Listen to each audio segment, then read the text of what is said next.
Good morning, students.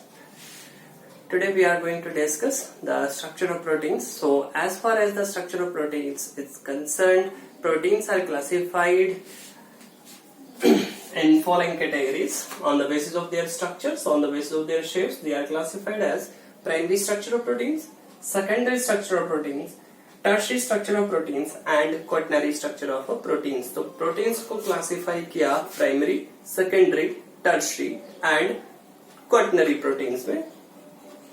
So first of all, as far as the primary structure of proteins is concerned, so in case of primary structure, the sequence in which the amino acids are linked in one or more polypeptide chain of amino acids is known as what? A primary structure of proteins.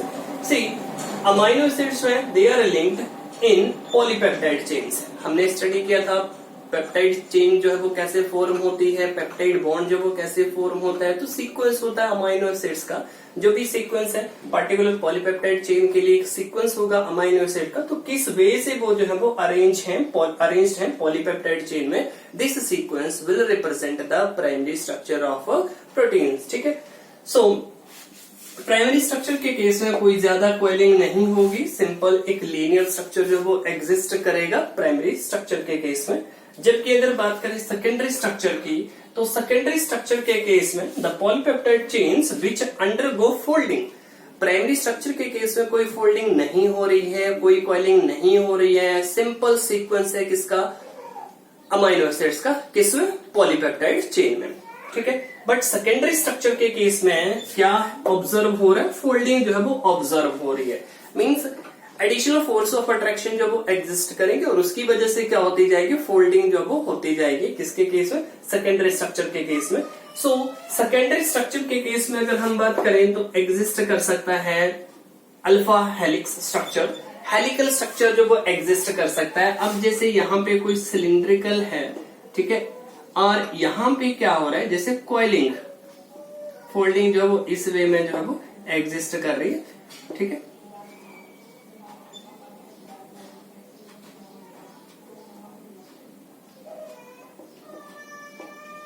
इस तरीके से जो है वो folding जो है वो, coiling जो है वो हो रही है यहां पे. सो बेंडिंग भी हो रही है एज वेल एज कॉइलिंग भी हो रही है. सो जो प्रोटीन्स है, जो पॉलीपेप्टाइड चेन है, दे में undergo what, folding, and the structure which will result due to the folding is known as what, alpha helical structure. इसी तरह से बीटा प्लेटेड स्ट्रक्चर भी एग्जिस्ट कर सकता है. डिफरेंट चेन्स, डिफरेंट शीट्स जो है वो एग्जिस्ट करेंगी और इन शीट्स में क्या एग्जिस्ट कर सकता है, जैसे एक प्रोटीन का मॉलिक्यूल है, इस तरह से जो है ये डिफरेंट शीट्स में जो है पॉलीपेप्टाइड चेन जो है वो एग्जिस्ट कर सकती है. जिगजैग वे में जो है ये एग्जिस्ट कर सकती है. जिगजैग पैटर्न जो है वो इनके केस में ऑब्जर्व हो सकता है. So this is known as what, beta pleated structure.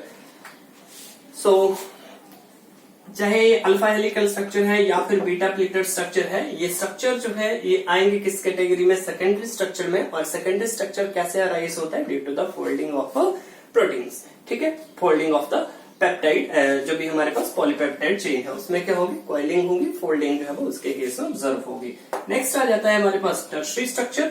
So tertiary structure के केस में क्या होगा, फोल्डिंग एग्जिस्ट कर रही है, फोल्डिंग हो रही है, कॉइलिंग हो रही है पॉलीपेप्टाइड चेन की, बेंडिंग हो रही है. So all this phenomenons are happening, folding, coiling and bending. And folding, coiling and bending of the polypeptide chain will result into what? Tertiary structure of a protein. ठीक है. किस तरह का structure जो है वो इसके केस में ऑब्जर्व होगा, टर्शियरी स्ट्रक्चर जो है वो ऑब्जर्व होगा इसके केस में. सो टर्शियरी स्ट्रक्चर में कॉइलिंग जो है वो स्टार्ट हो जाती है, फोल्डिंग जो है वो हो रही है इसके केस में, बेंडिंग जो है वो भी हो रही है. ठीक है. जब अगर हम बात करें क्वाटरनरी स्ट्रक्चर की, तो एक्सट्रीम जो है एक्सटेंसिव फोल्डिंग जो है वो ऑब्जर्व होगी, कॉइलिंग जो है वो ऑब्जर्व होगी and extensive coiling will result into formation of a quaternary structure of proteins. अब जो प्रोटीन्स हैं, प्रोटीन्स में जो पॉलीपेप्टाइड चेन्स होंगी वो क्या कर जाएंगी, एग्रीगेट कर जाएंगी। ठीक है, तो इस तरह से एक क्लस्टर फॉर्म हो जाएगा, एग्रीगेटेड क्लस्टर जो फॉर्म हो जाएगा, that aggregated structure will represent the quaternary structure of proteins. ठीक है, सो और इसके लिए जो फोर्सेस ऑफ अट्रैक्शन जो रिस्पॉन्सिबल हैं वो आ जाएगी, van der Waals forces of attraction आ जाएगी। इलेक्ट्रोनेगेटिव एलिमेंट जो प्रोटीन्स के केस में प्रेजेंट है तो हाइड्रोजन बॉन्डिंग यहाँ पे पॉसिबल हो सकती है, हाइड्रोजन बॉन्डिंग हो जाएगी, वैन डर वाल्स फोर्सेस जो है वो आ जाएंगी, डिस्पर्शन फोर्सेस जो है वो इसके केस में एग्जिस्ट कर सकते हैं। सो all these forces of attraction will result into the formation of a quaternary structure of proteins, because to hold the two polypeptide chains or to hold many polypeptide chains together, what will happen? As in case of tertiary, अगर हम tertiary की बात करें तो force of attraction जो है होनी चाहिए वहां पे। ठीक है, तो वो सारी की सारी forces of attraction जो एग्जिस्ट करती हैं। बाकी quaternary structure के केस में देखें तो जरूरी है बहुत सारी polypeptide chain हो। एक पॉलीपेप्टाइड चेन है उसमें भी क्या हो सकती है, एग्रीगेशन जो वो हो सकती है, and this aggregated structure will form the quaternary structure of proteins. ठीक है, सो प्रोटीन्स में वो क्लासिफाई की जा सकती हैं, primary, secondary, tertiary and quaternary proteins. And you can see the diagram, in the diagram it is clearly shown the helical structure as well as beta pleated structure of proteins। ठीक है, तो जो helical structure है, helical structure में आप देख सकते हो एक सिलेंडर है, सिलेंड्रिकल जो भी सिलेंड्रिकल ऑब्जेक्ट है उसके अराउंड जैसे हम एक स्पाइरल बाइंडिंग जो है वो हो रही है, वैसा ही स्ट्रक्चर जो ऑब्जर्व होता है किसके केस में, जो हमारे पास सेकेंडरी स्ट्रक्चर है, जो अल्फा हेलिकल स्ट्रक्चर है उसके केस में ऑब्जर्व होता है। ठीक है, और बीटा प्लेटेड स्ट्रक्चर में किस तरह की ऑब्जर्वेशन होगी, जो पॉलीपेप्टाइड चेन्स हैं they will undergo extension, they will undergo stretching to maximum extent. इनके केस में क्या होगी, स्ट्रेचिंग होगी to maximum extent and thereafter it will form zigzag structure. Zigzag structure जो वो एग्जिस्ट करेगा, ये अलग लेयर आ गई, ये अलग लेयर आ गई, तो उनमें जो है ये जिगजैग स्ट्रक्चर जो है पॉलीपेप्टाइड चेन्स का जो है वो एग्जिस्ट कर रहा है। This will correspond to the beta pleated structure of proteins। ठीक है, so this is all about the structure of proteins। so अगर प्रोटीन्स की बात करें तो प्रोटीन्स के केस में जो वो हाइड्रोजन बॉन्डिंग जो वो एग्जिस्ट करती है, and this hydrogen bonding is responsible for the activity of proteins. But क्या हो अगर ये हाइड्रोजन बॉन्डिंग जो वो नहीं एग्जिस्ट कर रही है, अगर ये हाइड्रोजन बॉन्डिंग ना एग्जिस्ट करे तो उसकी वजह से क्या होगा, let us see next topic is denaturation of proteins.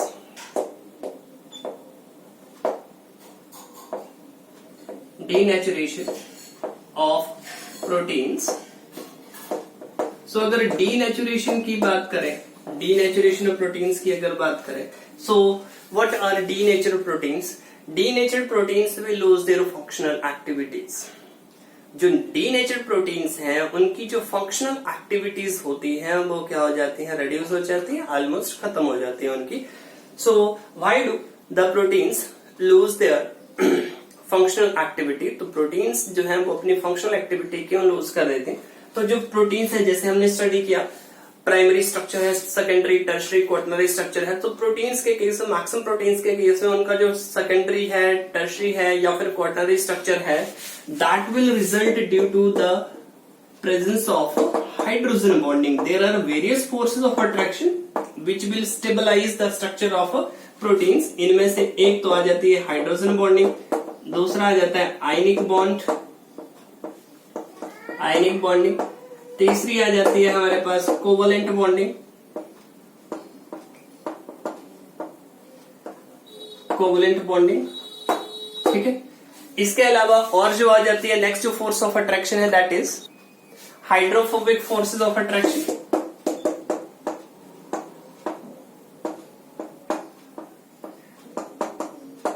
Hydrophobic interaction, hydrophobic means water heating ability. So main जो यहाँ पे है, जैसे आयनिक बॉन्डिंग होगी या फिर हाइड्रोजन बॉन्डिंग, यहाँ पे मैं कंसिडर कर रहा हूँ जैसे हाइड्रोजन बॉन्डिंग को, तो हाइड्रोजन बॉन्डिंग जो वो प्रोटीन्स के स्ट्रक्चर को क्या करती है, स्टेबलाइज करती है। बट सी जैसे ही हमारे पास टर्शरी स्ट्रक्चर है या फिर क्वाटरनरी स्ट्रक्चर है तो उसमें एक्सटेंसिव हाइड्रोजन बॉन्डिंग जो है वो एग्जिस्ट करती है। अब देखो क्या होगा, अगर हम हीट कर रहे हैं प्रोटीन्स को तो उसके बाद क्या होगा, जो फोर्सेस ऑफ अट्रैक्शन है वो रिड्यूस हो जाएंगी, जो प्रोटीन्स को स्टेबलाइज कर रही हैं, ठीक है, उनका जो मैग्नीट्यूड है वो क्या कर जाएगा, रिड्यूस कर जाएगा, because we are heating the proteins. Now the functional ability of the proteins was due to their what, tertiary structure और क्वाटरनरी स्ट्रक्चर, बट वो टर्शरी और क्वाटरनरी स्ट्रक्चर ही नहीं रहा। मैंने आपको बताया कि कॉइल स्ट्रक्चर एग्जिस्ट करता है, कॉइलिंग हो रही है, बट कॉइलिंग अब उसके केस में रहेगी नहीं। Reason what we have done, हमने क्या किया, हीट किया प्रोटीन्स को। So due to heating, heat कर सकते हैं या पीएच चेंज कर सकते हैं, ठीक है। If the proteins are subjected to heat and if there is change in pH, then the proteins will lose their functional ability and they will undergo denaturation, ठीक है। So what is denaturation of proteins? Denaturation of proteins is defined as the loss of functional activities of the proteins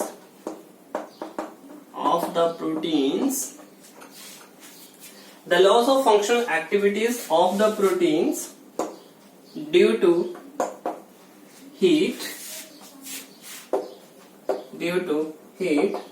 or change in pH, ठीक है। अगर हम heat कर रहे हैं या फिर पीएच चेंज कर रहे हैं, then what will happen, the proteins will lose their functional ability and due to loss of their functional ability, no longer the proteins will be functional, and this process is known as denaturation of a protein. The loss of functional activities of the proteins due to heat or change in pH is known as denaturation of proteins. This is known as denaturation of proteins, ठीक है। सो proteins जो है वो अपनी functional ability जो वो loose कर देती हैं, क्योंकि उनके केस में अनकॉइलिंग हो रही है, जो कॉइल्ड स्ट्रक्चर है वो अनकॉइल हो गया, जो फोल्डेड स्ट्रक्चर एग्जिस्ट कर रहा था वो अब किस तरह का स्ट्रक्चर बन गया, लीनियर स्ट्रक्चर बन गया, अब उसकी जो है वो फंक्शनल एबिलिटी नहीं रहेगी।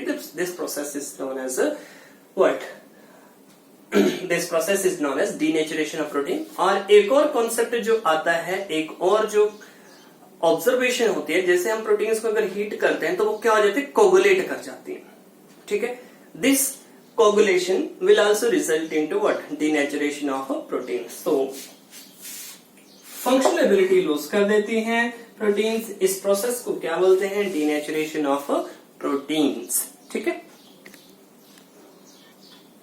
नेक्स्ट टॉपिक आता है हमारे पास, that is enzymes.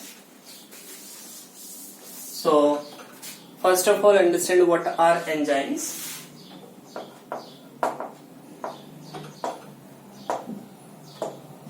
Enzymes. So enzymes are biocatalyst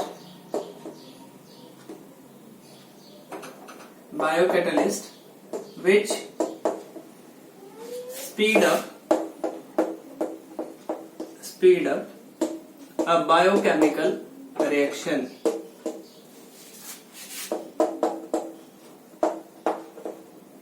So enzymes जो हैं, these are biocatalysts which will speed up the biochemical reaction. See, during the course of reaction, जो catalyst है वो consume नहीं होता है.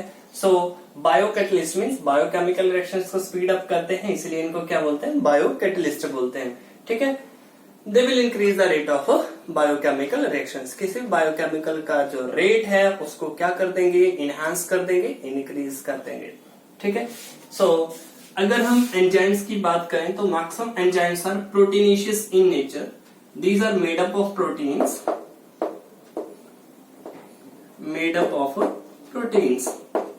किसके मिलके बने होते हैं, ये प्रोटीन से ही बने होते हैं। एंड फंक्शन क्या है इनका, they will speed up the biochemical reaction. क्या फंक्शन है एंजाइम्स को यूज करने का, अगर कोई रिएक्शन हमारे पास कम टाइम, अगर कोई रिएक्शन हमारे पास जो ज्यादा टाइम ले रहा है, ठीक है, उसको अगर हमने कम टाइम में जो वो कंप्लीट करना है, we can use this biocatalyst. But जो मोड है इनका, मोड ऑफ एक्शन है, here we will study their mode of action as well as the how do the enzymes function. So एक चीज तो यहाँ पे क्लियर होगी कि एंजाइम्स वो किससे बने होते हैं, प्रोटीनेशियस ही है इनका structure. And mechanism of action की अगर हम बात करें तो एंजाइम जो है, अगर हम मोड ऑफ एक्शन की बात करें, mode of enzyme action, so enzyme जो है वो सबस्ट्रेट के साथ रिएक्ट करके क्या फॉर्म करेंगे, they will form enzyme substrate complex. क्या फॉर्म करेंगे, एंजाइम सबस्ट्रेट कॉम्प्लेक्स फॉर्म करेंगे। This enzyme substrate complex will change into enzyme product complex and at the end of the reaction enzyme will separate out, product will be formed। ठीक है, तो जो enzyme है वो substrate के साथ react करके क्या फॉर्म कर रहा है, एंजाइम सबस्ट्रेट कॉम्प्लेक्स फॉर्म कर रहा है। और ये एंजाइम सबस्ट्रेट कॉम्प्लेक्स जो वो किसमें चेंज हो रहा है, एंजाइम प्रोडक्ट कॉम्प्लेक्स में चेंज हो रहा है। देयर आफ्टर एंजाइम अलग हो जाएगा, प्रोडक्ट जो है वो फॉर्म हो जाएंगे। ठीक है, तो इस तरह से एंजाइम्स हम वर्क करते हैं। और एंजाइम की अगर बात करें तो एंजाइम के केस में क्या प्रेजेंट होती है, एक्टिव साइट प्रेजेंट होती है। The active site is also known as substrate binding site. Suppose ये मैंने अगर यहाँ पे एंजाइम शो कर रखा है, प्लस सबस्ट्रेट की कॉन्फ़िगरेशन ऐसी होनी चाहिए कि वो एंजाइम की एक्टिव साइट में फिट हो जाए। ठीक है, इसके बाद क्या फॉर्म होगा,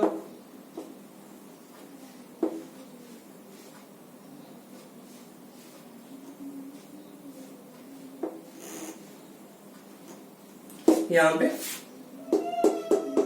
मैं इस वे में रिप्रेजेंट कर रहा हूं। ये आ गया मेरे पास एंजाइम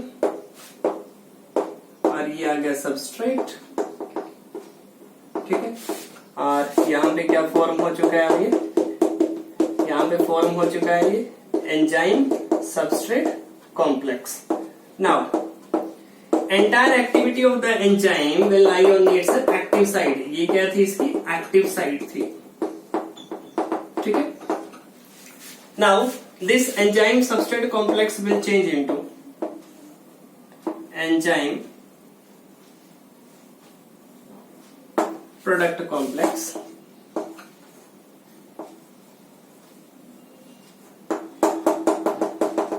ये एंजाइम है और ये क्या बन गया आपके पास, it will change into enzyme product complex. So complex, and at the end of the reaction what will happen, enzyme अलग हो जाएगा, ये it will separate out along with formation of products. See, the active site of the enzyme will bring certain changes in the configuration of the substrate. See, पहले substrate की configuration ऐसी है कि इसकी active site में इसलिए fit हो जाएगा, एंजाइम सबस्ट्रेट कॉम्प्लेक्स बन गया। उसके बाद जैसे एंजाइम प्रोडक्ट कॉम्प्लेक्स बन रहा है, now certain changes has been brought about by the active site of the enzyme in the product. जो भी प्रोडक्ट हमारे पास फॉर्म हो रहा है उसमें जो है इसमें सर्टेन चेंजेस जो हो गए। Now the configuration of the product will be such that it can no longer remain in the active site of the enzyme, thereafter it will leave the active site of the enzyme and यहाँ पे enzyme जो है वो अलग हो गया। ठीक है, और साथ में क्या फॉर्म हो गया, प्रोडक्ट जो है वो फॉर्म हो गया। ठीक है, this is mode of enzyme action. इस तरह से एंजाइम जो है वो एक्ट करते हैं। And let us study the characteristics of enzyme action. So next topic आता है हमारे पास कैरेक्टरिस्टिक्स ऑफ एंजाइम एक्शन। तो सबसे पहले आ जाता है हाईली एफिशिएंसी और हाई एफिशिएंसी। हाईली एफिशिएंट होते हैं enzymes, high efficiency, high efficiency. So enzymes are highly efficient. Enzymes are highly efficient and a particular enzyme will catalyze a particular reaction so next आ जाता है हमारे पास specificity.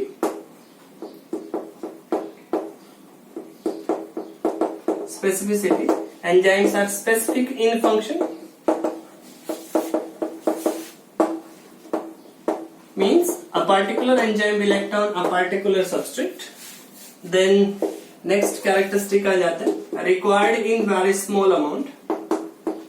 Required in very small amount. जो enzymes हैं these are required in very small amount. ठीक है, as they are highly efficient, that is why they are required in very small amount. Next, there is optimum temperature. Optimum temperature. Enzymes have an optimum temperature of their action. Means at a particular temperature there will be maximum enzymatic activity. एक ऐसा temperature जिसपे enzymes जो वो maximum activity show कर रहे हैं, that temperature is known as optimum temperature. Next, optimum pH.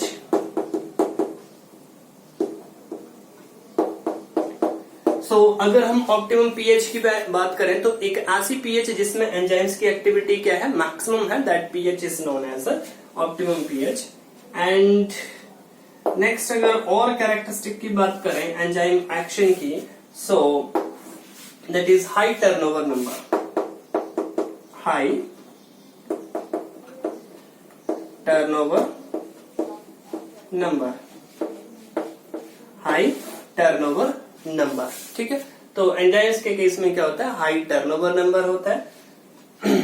Means एक enzyme जो है वो बहुत सारे सबस्ट्रेट को एक मिनट में क्या कर सकता है, उनके ऊपर जो है एक्ट कर सकता है। So what is turnover number? Number of times a substrate molecule or substrate molecules are acted upon by a single enzyme is known as a turnover number. ठीक है, so all these are the characteristics of enzymatic action. So mode of these are the characteristics of enzyme action. High efficiency इनके case में specificity है and required in very small amount, optimum temperature है, optimum pH है, high turnover number है, and one more characteristic which I can add here, that is during the course of the reaction the enzymes are not consumed. किसी भी chemical reaction में enzymes जो है वो consume नहीं होंगे। ठीक है, एंजाइम्स जो है वो कंज्यूम नहीं होंगे during the course of the reaction. बाकी एप्लीकेशन की बात करें तो इंडस्ट्रीज में बहुत सारी एप्लीकेशन है। एंजाइम्स की फर्मेंटेशन में जो है अल्कोहलिक फर्मेंटेशन में यूज होता है, जैसे माल्टोज की फर्मेंटेशन कैरी आउट कर रहे हैं या फिर सुक्रोज की फर्मेंटेशन कैरी आउट करते हैं। जाइमेज एंजाइम यूज हो रहा है, इन्वर्टेज एंजाइम जो है यूज हो रहा है। ठीक है, और कार्बोनिक एनहाइड्रेज एंजाइम है, उसकी भी बहुत सारी एप्लीकेशंस हैं। इसके साथ साथ स्ट्रेप्टोकाइनेज एंजाइम है। तो स्ट्रेप्टोकाइनेज एंजाइम की अगर बात करें तो स्ट्रेप्टोकाइनेज एंजाइम ऐसा एंजाइम है जो ब्लड क्लॉट्स को क्या कर सकता है, डिसोल्व कर सकता है। Streptokinase enzyme has the ability to dissolve the blood clots. ठीक है, तो ब्लड क्लॉट्स को भी क्या कर सकता है, वो डिसोल्व कर सकता है। तो जैसे हार्ट डिजीजेस को क्योर करने के लिए जो स्ट्रेप्टोकाइनेज एंजाइम जो प्रेस्क्राइब किया जाता है। ठीक है, so this was all about the enzymes, mode of enzyme action. Next आता है हमारे पास हॉर्मोन्स। सो अगर हम हॉर्मोन्स की बात करें तो हॉर्मोन्स जो है these are chemical substances, chemical substances produced by ductless gland, by ductless glands। और यहां पे और जो वर्ड यूज किया जा सकता है दैट इज एंडोक्राइन ग्लैंड्स। ठीक है, एंडोक्राइन ग्लैंड्स वो क्या प्रोड्यूस करते हैं, हॉर्मोन्स प्रोड्यूस करते हैं। They will secrete these hormones, and one more important thing regarding the hormones is that hormones का जो mode of action है, अब देखो इनके केस में जो organ प्रोड्यूस करता है, जो भी organ पर्टिकुलर हार्मोन जो वो प्रोड्यूस कर रहा है, ठीक है, उसका साइट ऑफ प्रोडक्शन जो है वो डिफरेंट होगी और साइट ऑफ एक्शन जो है वो डिफरेंट होगी। ठीक है, सो एंडोक्राइन ग्लैंड्स में they will produce the hormones, and here we are going to study different hormones. So first of all let us start with, so students जैसा कि मैंने आपको बताया hormones जो chemical messengers हैं, they are produced at the different site and their site of action will be different. So here we are going to study the different hormones. different hormones है हमारे पास और उनका साइट ऑफ प्रोडक्शन कहाँ पे है, कहाँ पे वो प्रोड्यूस होते हैं, एंड कहाँ पे जो है उनका साइट ऑफ एक्शन है, कौन सा फंक्शन जो है वो रेगुलेट करते हैं. ठीक है, तो यहाँ पे हमारे पास सबसे पहले हार्मोन और उसके बाद है ऑर्गन ऑफ सिक्रीशन. कौन कौन से ऑर्गन्स हैं वो उन हार्मोन को जो है वो सिक्रीट करते हैं, उस पार्टिकुलर हार्मोन को जो वो सिक्रीट करते हैं, और उसके बाद उस हार्मोन का क्या फंक्शन है. तो सबसे पहले आ जाता है हमारे पास टेस्टोस्टेरोन. टेस्टोस्टेरोन को कौन सिक्रीट करता है, टेस्टिस सिक्रीट करती हैं, और टेस्टोस्टेरोन का फंक्शन क्या है, it will regulate and development of normal sex organs. ठीक है, सो मेल के केस में मेल सेक्स ऑर्गन जो है उनको क्या करता है, उनकी डेवलपमेंट को रेगुलेट करता है कौन सा हार्मोन, टेस्टोस्टेरोन. नेक्स्ट आ जाता है estrogen. Estrogen is secreted by ovary and estrogen will control the functioning of the female sex organs. ठीक है, नेक्स्ट आ जाता है हमारे पास progesterone. Progesterone is secreted by corpus luteum and it will control the development and maintenance of a pregnancy. Next आ जाता है हमारे पास cortisone. Cortisone hormone is secreted by adrenal cortex. कौन सिक्रीट करता है इसको, एड्रेनल कॉर्टेक्स सिक्रीट करता है. And what is the role of this cortisone hormone, it will regulate the metabolism of fats, proteins and carbohydrates. Carbohydrates हो गए, fats हो गए, प्रोटीन्स हो गए, उनके मेटाबॉलिज्म को क्या करता है, ये रेगुलेट करता है. कौन सा हार्मोन, कोर्टिसोन हार्मोन. ठीक है, नेक्स्ट आ जाता है oxytocin hormone. Oxytocin is secreted bye posterior pituitary gland and what is the function of this oxytocin hormone, it will release the milk and contraction of the uterus after the childbirth. ठीक है, these are the functions of this hormone, that is oxytocin. Next is vasopressin hormone. It is also secreted by pituitary gland. And what is the role of this hormone? जो vasopressin hormone है, इसका क्या role है, it will controls the reabsorption of the water.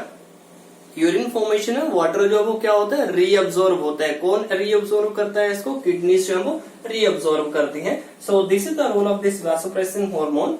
It will control the reabsorption of water in the kidneys. ठीक है, next जो hormone आ जाता है हमारे पास इंसुलिन. आपने सुना भी होगा इसके केस में, इसके बारे में. इंसुलिन हार्मोन जो है वो क्या रेगुलेट करता है, ब्लड शुगर लेवल जो है उसको मेंटेन करके रखता है. ठीक है, तो कौन ऑर्गन जो सिक्रीट करता है इंसुलिन को, पेनक्रियास जो सिक्रीट करती हैं. And what is the role of this insulin hormone, it will control the glucose level. Blood glucose level को क्या करता है, मेंटेन करके रखता है. So it will control the glucose metabolism. Next आ जाता है adrenaline hormone. Adrenaline is secreted by adrenal medulla and it will control the blood pressure, increase the heart rate. Next आ जाता है thyroxine hormone. Thyroxine is secreted bye thyroid gland and what is the role of this thyroxine hormone, it will control the metabolism of carbohydrates, lipids and proteins. ठीक है, तो जो हमारे पास thyroid hormone है, थायरॉक्सिन हार्मोन है, कौन सा ग्लैंड सिक्रीट करता है इसको, थायराइड ग्लैंड जो है वो सिक्रीट करता है. And what is the role of this thyroxine hormone, it will control the metabolism of carbohydrates, lipids and proteins. ठीक है, इस मेटाबॉलिज्म को ये रेगुलेट करता है. तो ये डिफरेंट हार्मोन्स हैं. बहुत बार जो वो क्वेश्चन पूछा जाता है, what is the function of insulin hormone. ठीक है, तो इंसुलिन जो है वो क्या करता है, ब्लड शुगर लेवल को मेंटेन करके रखता है. कौन सिक्रीट करता है, कौन सा ऑर्गन सिक्रीट करता है, पेनक्रियास जो है वो सिक्रीट करती है. पेनक्रियास में बीटा सेल्स होती हैं, वो सिक्रीट करती है इंसुलिन हार्मोन को. और इंसुलिन की डेफिशिएंसी की वजह से या फिर इंसुलिन जो प्रॉपर अमाउंट में सिक्रीट नहीं हो रहा है, then it will cause diabetes. ठीक है, so all these are the different hormones. इसके बाद हम स्टडी करेंगे vitamins and thereafter we will study nucleic acids. ठीक है, So students, next आ जाते हैं हमारे पास vitamins. So here we have vitamin and the chemical name of that vitamin, and thereafter the deficiency disorder. The deficiency of that vitamin will lead to which type of disease. So first of all we have vitamin A. सबसे पहले हमारे पास vitamin A. So as far as the chemical name of vitamin A is concerned, it is also known as retinol. ठीक है, क्या बोलते हैं इसको? Retinol भी बोलते हैं. And what is the deficiency symptom, what is the deficiency disorder of this vitamin A? It will cause night blindness. What will happen in the night blindness? The person is unable to see in the night, the vision is affected and that is due to the hardening of the cornea. हमारी eye है, हमारी eyes है, eyes के अंदर जो cornea होता है, cornea जो है वो हार्ड हो जाता है इसके केस में अगर विटामिन ए की डेफिशिएंसी होती है तो. ठीक है, नाइट ब्लाइंडनेस के केस में hardening of cornea, the person will be unable to see. Thereafter next is vitamin B, and this vitamin B is also known as B complex since it contain different vitamin. ठीक है, बहुत सारे vitamin इसमें present है, that is why it is also known as vitamin B complex. तो यहाँ पे first of all बात करें हम विटामिन बी वन की, also known as thiamine, and the deficiency of this vitamin B1 can lead to a disease known as beriberi, that is retarded growth. Next बात करते हैं B2 की, it is also known as riboflavin. Riboflavin may, a deficiency of riboflavin may lead to glossitis. This is red tongue. ठीक है, बहुत बार जो है टंग जो रेड हो जाती है due to this disease, and this is due to the deficiency of this vitamin, that is B2. Next is B6, pyridoxine. B6 is also known as pyridoxine and it may cause dermatitis. Dermatitis cause कर सकता है ये. ठीक है, etching जो है वो हो सकती है इसके केस में, डेफिशिएंसी, इसकी डेफिशिएंसी की वजह से. नेक्स्ट आता है हमारे पास vitamin B12. B12 is also known as cyanocobalamin and deficiency of this vitamin may lead to pernicious anemia. ठीक है, नेक्स्ट है हमारे पास vitamin C. So vitamin C is also known as ascorbic acid. Vitamin C का और क्या नाम है? Ascorbic acid, and deficiency of this vitamin C may lead to a disease known as scurvy, that is gum bleeding. ठीक है, इसको हम और क्या बोल सकते हैं? Gum bleeding. ठीक है, नेक्स्ट जो है vitamin D. Vitamin D is also known as ergocalciferol and deficiency of this vitamin may lead to a disease that is known as rickets, and in case of rickets what will happen? There will be deformed growth of bones.